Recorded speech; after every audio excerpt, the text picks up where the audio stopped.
You ready? Yep. 3, 2, 1. How you doing? How you doing out there? I'm back. This is Lee Johnson on Real Men, Real Stories by Lee Johnson, Real Podcast. We have a special guest for you today. Special topic. Might be a little touchy for some people, but it's one of the topics we want to touch on today. We want to go and tackle this topic and see if we can get some resolutions to this thing.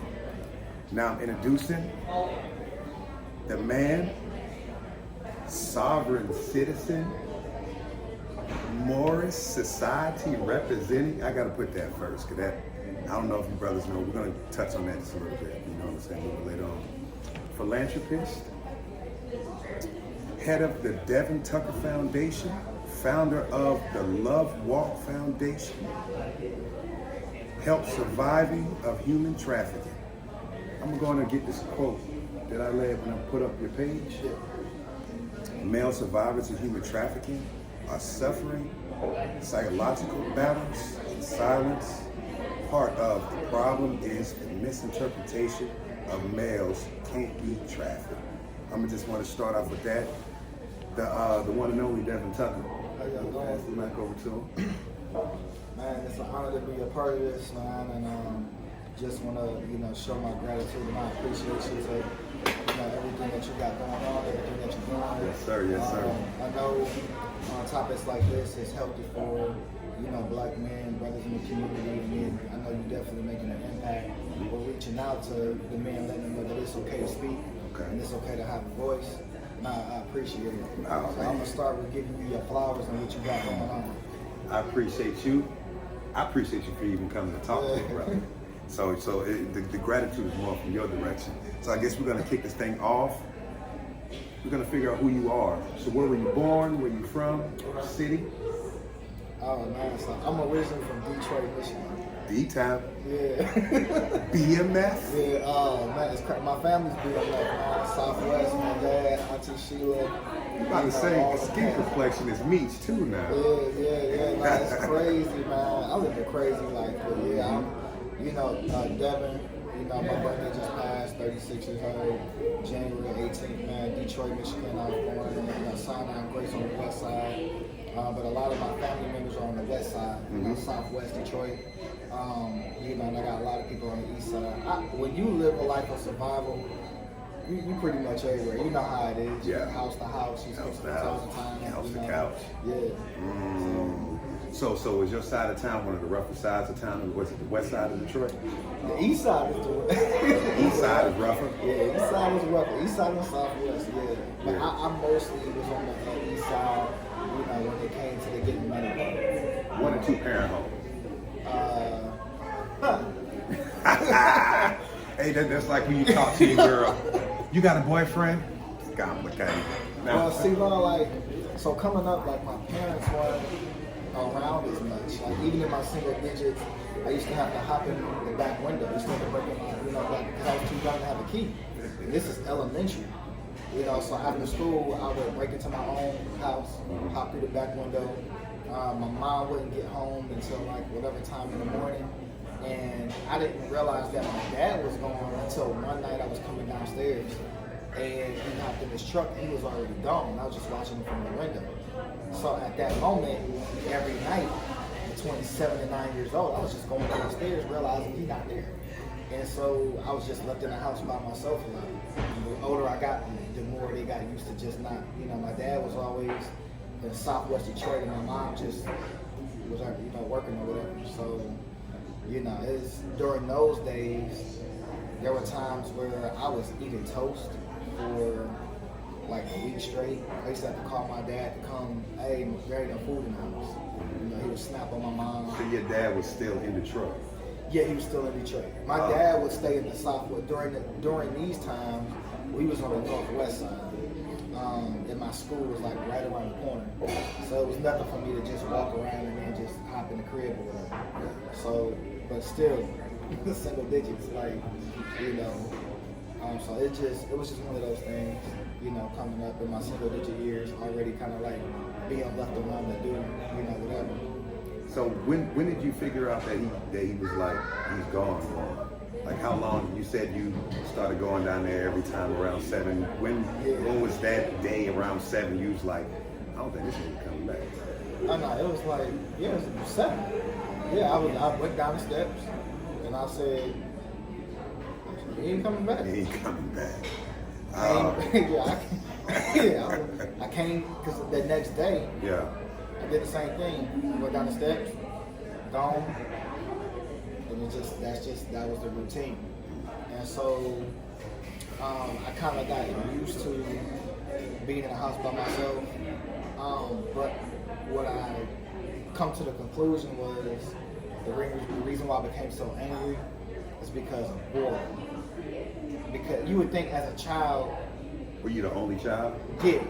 Oh, so you was in there by yourself? Yeah, just sitting there by myself. So, you know, the video games or the books, the comic books or whatever, the toy, like you just get tired of just kind of like. That shit gets bored. Yeah, it gets bored. Yeah, you want real human interaction. I'm too young to be, you know, like, you know what I'm saying? So did that get you into, did you get into mischief, crime, any trouble like that, having all that time in your hands, you know, out of mind? You know what I'm saying, out of mind? My last year elementary, I bought a gun to school. Out of mind? Yeah. And that kind of got my parents' attention. I bet you that call that your son, so did you get expelled? Yeah, I got kicked out of public school. Public school completely, yeah, I thought so. And for that year, I wound up having to, so throughout all of middle school, they forced me, I had to stay at home school. Yeah. They wouldn't even let me in a charter school up until high school. It usually happens when you carry a gun to school. Yeah. Like that's even in Georgia, you get kicked out of all public schools. Yeah. And you got to get homeschooled, or we got something called CRIM, alternative open campus type of thing. That's when things really kind of went south for me, because being at home alone is one thing, but I had school. Like school for me was like heaven. It was like a safe place to be. It's like I got people, interaction, da. So now, being homeschooled with no one home, so I'm just at home by myself, and that's what led me to the street. That's when they got weird. So how old do you say you was introduced to the streets? Like how old were you? Middle school. About what, 12, 13? A little bit before that? In between 12 and 13. I say 13 was when it really got like, I started selling. I started doing a lot, I was into a little bit of everything. I started with CDs and DVDs, started with weed, you know, and then eventually I just started like moving up into like just little different things. Gangbang? No, just a little thug. I didn't start gangbanging until a little later in my life. I didn't really care. I didn't know too much of it. And the crazy thing, I didn't know the people that I was hanging around during the time, I didn't know that they was gangbangers. I just knew I was around older folks that seemed like they cared about me and they loved me more than my own. You know what I'm saying? Because that was just the environment that I was in. That's always the trick. That's always the set them up, the hook, line, and sinker. It's always to set them up, a hook, line, and sinker. So you introduced to the life, to the game, introduced to the streets. Sure. Did jail, juvenile, anything that come into play? 36th district, baby. How many? I did 6 months before my hearing. First time, what was your charge? First time, only time. They released me on technicality. There's conspiracy. My house got raided. Yeah, 6 Mile in Hamilton. Holding some shit for somebody? Nah. So coming out of the homeless shelter, linked up back with my bro Stray. Oh, so you was in a homeless shelter? Yeah. We jumped over. Oh, how did you get in a homeless shelter? Now, see, we went from the life from high school to middle school. How did you end up being homeless? Like, how did you end up being homeless? So I wound up making a certain amount of money. I actually wound up getting like an inheritance, and I used that to flip. And so, but nobody never told me how to use money. And so I was just dumbing through it. I didn't have the mindset to keep it. So I was just going through it. And I bought my first Cadillac, my first clothes. How old were you? Probably about 16, something like that. I was a beast. You was out there in the streets. Out there. So you wasn't living at home at I all. turned 20 grand into 200. Oh, you wasn't living at home at all. That's at Detroit. Nah. That's at Detroit life. I don't even know about it. Yeah. That's why I'm shocked that you wasn't in no gangs like so early. Everybody I know in Detroit. Nah, like, so gang. I knew people that were in gangs. Yeah. I never like cared for it. You know what I'm saying? Now, my family members, like they was all Crips. You know what I'm saying? So I didn't have to worry. They BMF. They all like, you know what I'm saying? But I still was doing my own thing. I wasn't around Southwest like that. I was so busy between the West Side and the East Side. That was like my little domain, my territory. And by then I was so used to being independent that it didn't, you know. Were you still in school? Yeah.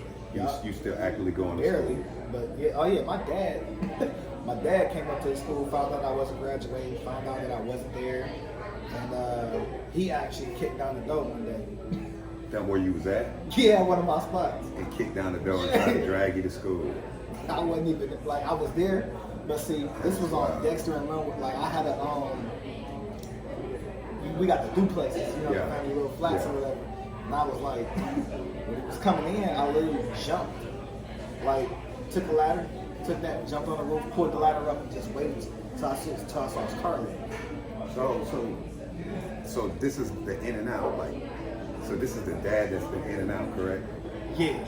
And you still didn't even want to mess with you. You still like, nah, I ain't gonna even deal with this man. Even Hell no. what kind of man was your father? He's a good man. So he's real good. He cared. He always tried to reach out, but at a certain point, I was mad at him for not being in my life like I wanted to understand. You know what I'm saying? Because it seemed like the only time he would come around is when I got in trouble. You know what I'm saying? You know, me and him have always had a good relationship, even to the point where we was like best friends. It's just some things I just didn't agree with. Like as a father, like I needed you more because like my mom wasn't doing it. You know what I'm saying? But it's like I had hope in him because I saw him trying. But at one point during my life where I needed him most, it just wasn't there. And so that's what led me to like F everybody. I'm doing my own thing. You know what I'm saying? And I was just coming into the discovery even recently, not too long ago, that everybody on the southwest side of my family, they didn't know what was going on with my mom, my dad, and all of that. But they just, you know, my auntie, Sheila had an idea. She wanted to adopt me. I didn't know about that. You know what I'm saying? But nobody said anything. You know what I'm saying? Yeah. So it's just all these things like, you know, because even in my single digits, at a certain age, I was supposed to learn like how to wash up. That's when my auntie discovered like, no, we need to take him. Because I would come to the southwest side, and they'd be like, why he look so dingy? Why he look so, you know, this, that, and the third. One day, auntie left me in the bathroom, thought I was gonna clean up. She was like, you don't know how to wash up? How old were you? I had to been about 8 years old, 9 years old. What was your mother's relationship? Me and my mom like didn't have like the best relationship. We're just now starting to form. You know, she didn't know how to love me. She didn't know how to be a mom. You know, I don't know exactly where her headspace was during that time, but I don't recall her even telling me that she loved me. Me and my father, like, the time that I called him about the toast thing, like, I was eating toast, coming downstairs, listening to them arguing, and I remember my dad asking my mom, how come you can't tell me that you love me? And she yelled at him and said, I just can't. Now, that day, literally, I ran back upstairs, went to the corner. I just tucked myself in the corner, and I hated myself, I hated the world, I hated my mom. Like I just didn't know how to. I didn't really know how to accept it, but from that point on, that's when I was starting to become a monster. In the sense of I was living for other people in a different way. So the crowd you was running back then, I guess it didn't seem like it was it the wrong crowd, the right crowd? I didn't care. You didn't care, just any crowd? Because I wasn't paying attention. So where my headspace was at during that time was like in middle school is when I first started to develop this identity of a hustler. I realized like my mom ain't never around, and my dad ain't never around, and their reasons for not being around is always dealing with money.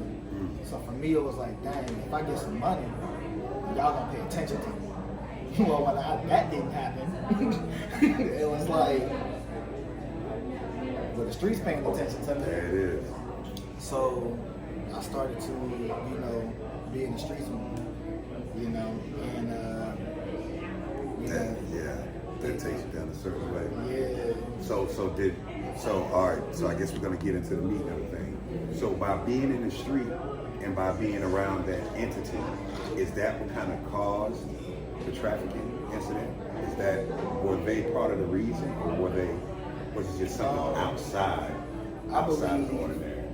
I believe both parents, if they both would have been at the house, it would have prevented me from any of the situations, because it's a ripple effect. Like I always say this, like if you want to be a hero, go home and be a parent.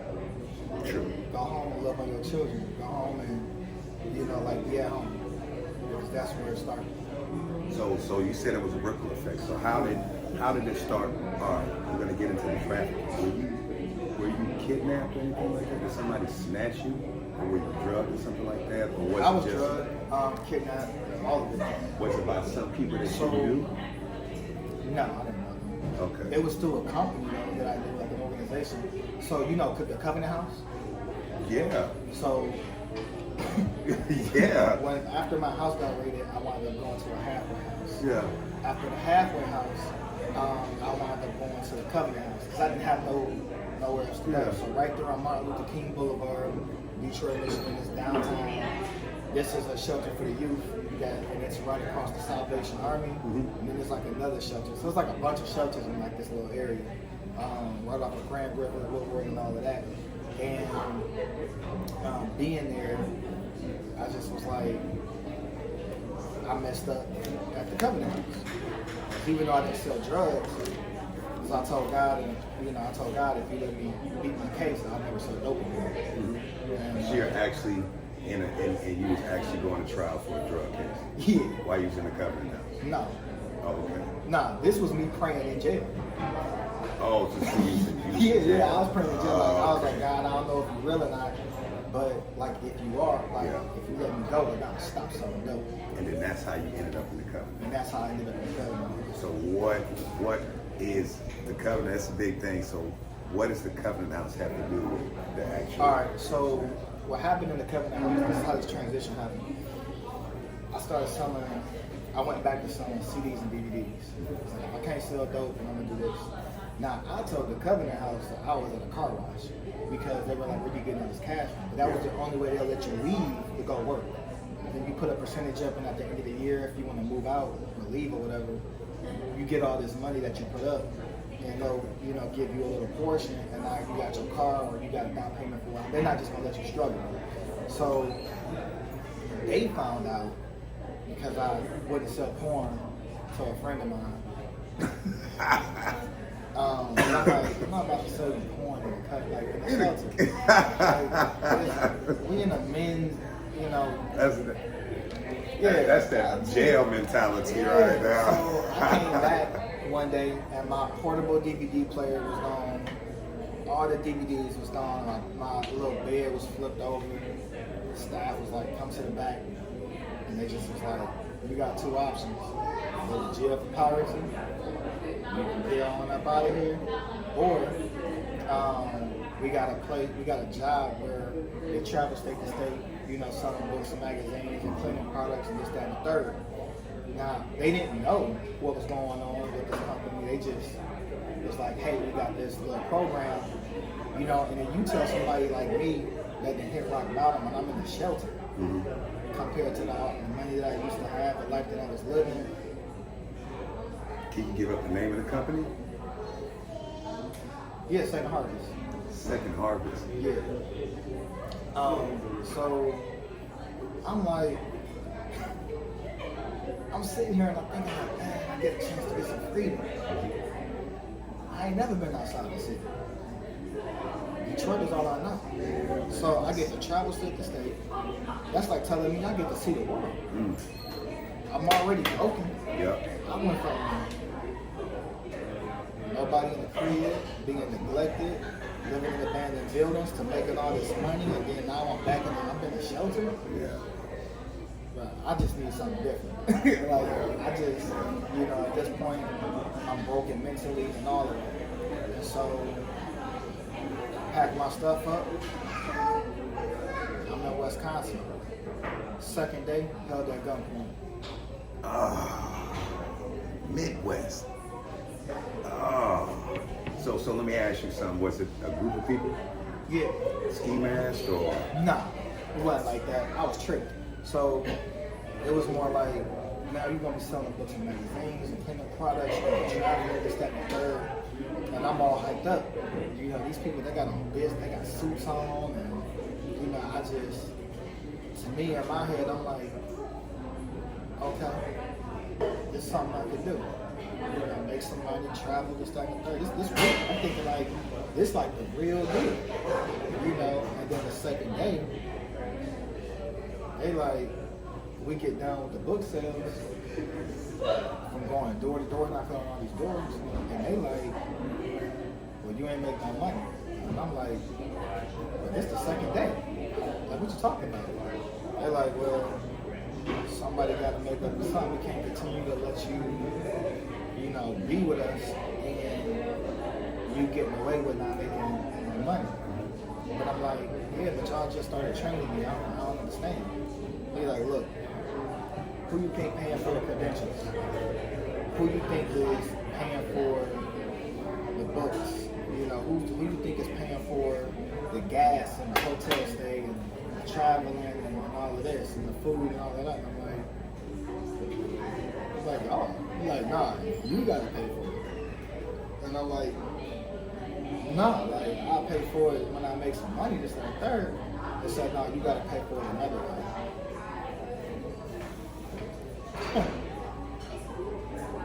When they put that gun to my face, it became a different reality for me. How old were you at this time? I was 18. So now you're 18. Yeah, it became a different reality. That was the first time I was like, what I just get myself into. So they grabbed you? Did they gag you, tie you up, put you in the trunk? No, it was like so this crack right here, like they stuck the gun in my eye, and they kind of forced me, took me to another room, drugged me up, like medicated me or whatever, and then they, you know, sent me in a room with this, you know, older white lady, you know, and well, all right.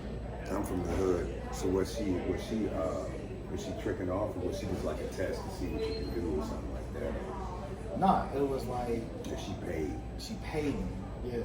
That is insane. So like, how it worked is basically like how they book these hotels. They use the labor trafficking side as a business front, like the books, the magazine. They use that business as it's like as if it's a real business, and they will book the actual hotel, multiple rooms. And so the person that comes in that you're supposed to sleep with, they don't have to have the key because it's already paid for. They just go in, they know what room to go to, and then you, when you're there, you get followed into that room. The other person waits in the bathroom, whatever, Other person's got a gun, and now you're just being monitored while you're doing your thing. They leave, another person comes in, and it just stays in rotation. And then then that person collects the money and go out. You go back into your room. Now, our room that we slept in at the end of the night, we had to sleep. I had to sleep in a bedroom with 5 men, as they were constantly being rotated to other rooms to have sex with other people as well. This was just the room they was housing y'all in. They was Yeah. housing all So y'all in the one same room. Yeah, one room was for us. Yeah. Then they had one room for the women that they were sex trafficking as well, and the other rooms were for other people that were paying. Did they like you and the women? Did you ever see each other? They kept y'all separate at all times? Did y'all see each other? we saw each other during the day when we were being dropped off to sell books and magazines. Did they let y'all talk? Did y'all said anything? Was it? Yeah, I mean, everybody talked, chopped it up. Yeah, there was, for me, it looked like everybody was cool. You know what I'm saying? And then there were some who were quiet. They didn't say nothing to nobody. You know what I'm saying? For me, it was like I kept to myself because I kept asking myself, like, where did all my identification go? I ain't got no birth certificate on me. I ain't got no ID. And I know I had it. So where did it go? Then I started to realize, I started putting all these pieces together. Like, I ain't just kidnapped. I ain't just held against my will, but everybody up in here, nobody got no credentials. Like, nobody has any documentation on them. Nobody got a cell phone. So it started to get more and more real. Like, I don't think I got a way out. So did all of y'all conversate like, I'm from here, I'm from here, I'm from here, and did y'all share stories of how y'all was cooking All with of this? them, some of them were kidnapped right on, you know what I'm saying? Some of them were volunteer. Volunteer, that was about to ask you. You know, it's too late. And then, you know, some of them just didn't know. You got people who were like, yeah, I'm all for it. This, that, and the third. Like, you know what I'm saying? Like, Did they let those people leave, or no, you ain't leaving. you're not leaving? You ain't leaving ever. So let me ask you something. Was it American people? Anybody have access? Was it the people that was No, holding everybody. These were people that was off the streets. y'all? I'm talking about the people that was holding y'all. Were they- Haitian. They were Haitian. They was Haitians? Yeah, they were Haitian. Oh They were Haitian. man, you would never, because every time you see a movie, it's always some Russian dude or some American dude or some African dude. You know what I'm saying? Haitians. Haitians. Strong, ruthless. Like, I got strength and I can fight. But I'll shoot somebody in Haiti. So what kind of living conditions were y'all living in? Like, So we were living in the hotels, you know, hotel to hotel, and it was more like, you know, if you were, now during that time, I was like 140 something pounds. Not skinny. yeah, he's a little bit. And sleeping in a room with 5 men, no money, it's like that little hotel bar soap and shampoo, like that's it. For all y'all? So if you were the last one to take a shower, That's like some jail shit. I got some stories that's about you. That's some jail shit. it's ridiculous. That's bro. definitely some jail shit. There were times where, you know, I was just the last one. And I just remember having to wear a suit in 90-degree weather in Texas, going door to door to some of these places, smelling like, you know, wearing dress shoes. You know, I hated it, but like, you know, if it rained or if it snowed, you wearing a suit and you just.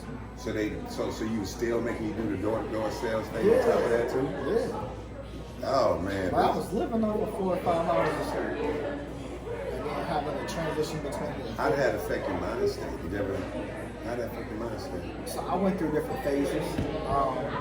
My first phase was like, how did I get here? And it was like, I was angry. My identity's been stripped. I don't care. And I'm ready to go home. Like, you know, but it was like nothing that I could do that. Because I'm outnumbered, I'm surrounded, they not playing. And, you know, and then it got to a point where I went through another phase where it was like, okay, maybe I deserve this because I done did some like, I done done some things to some people in my life where it's like, I don't know if they're coming back. And so it's like maybe, you know, it's maybe the people that OD or the people out in shop or the people out in like, you know what I'm saying? Like, Always remember this, man. It is up to God to punish people. It ain't up to us. When somebody's punishing you, that's on them. during that time, I ain't know God. I understand. I understand. It don't seem like God was even in the room sometimes. I thought karma was just. Bitch. I thought karma was just karma. So let me ask you something a little more personal. So, all right, the first one was a female.